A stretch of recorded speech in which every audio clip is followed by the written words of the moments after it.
will definitely be worth it. Cassandra raised a curious eyebrow, but before she could respond, a buzz came from her hip. She glanced down at the message and then back up to Ernest. "That's Director Martinez. He says it's time." Cassandra opened the door and motioned toward the hall. Ernest took one last deep breath as their hands brushed against each other's on the threshold. Stepping into the time machine bay, Ernest suddenly felt claustrophobic. 100 faces looked back at his. A whole array of Area 51 employees had come to watch the historic occasion. Their expressions ranged from excited to petrified, a perfect amalgamation of Ernest's own feelings. Slowly but surely, a wave of applause overtook the crowd. Ernest couldn't help but feel humbled by the outpouring of admiration from the nation's top scientific minds. Director Martinez intercepted the two of them. "Everything is set and ready to go. The same parameters as the last 50 test runs," Director Martinez said. "Now, don't you go forgetting about us during all of your incredible travels." Ernest ran a hand through his hair. "Oh, don't worry, Director Martinez. I could never forget about you."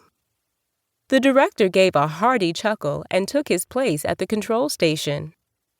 Ernest stepped into position in front of the large pod. His heart began to beat wildly against his temporal transporter device that hung against his chest. Much like his suit's itchiness, he questioned why he'd made the important time dial quite so heavy. He peered around the back wall at the numerous time machine prototypes lined up in the bay.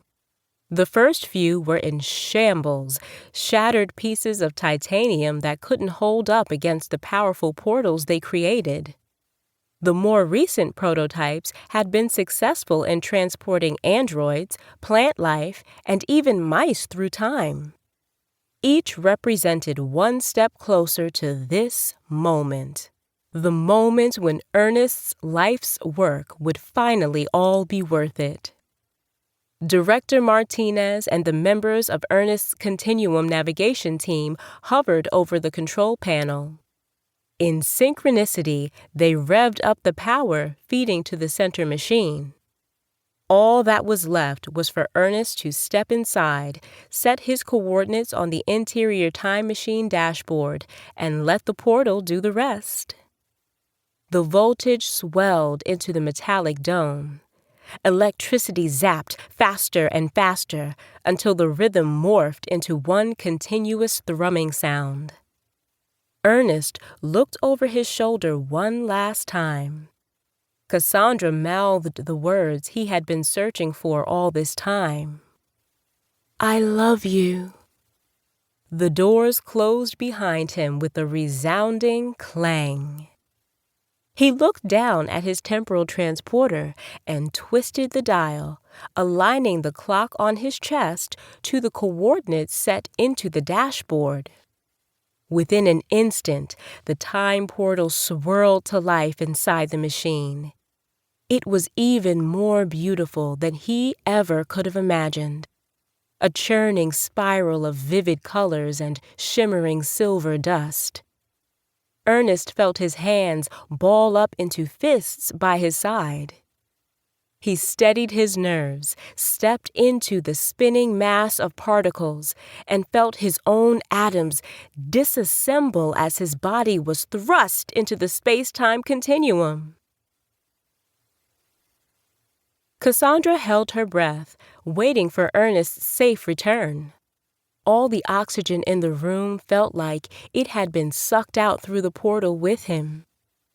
She blinked her eyes and squeezed them hard, hoping that when she opened them, Ernest would be standing there with his gleaming smile, as brilliant as ever. The question built up in her throat like a punch. Shouldn't he be back by now?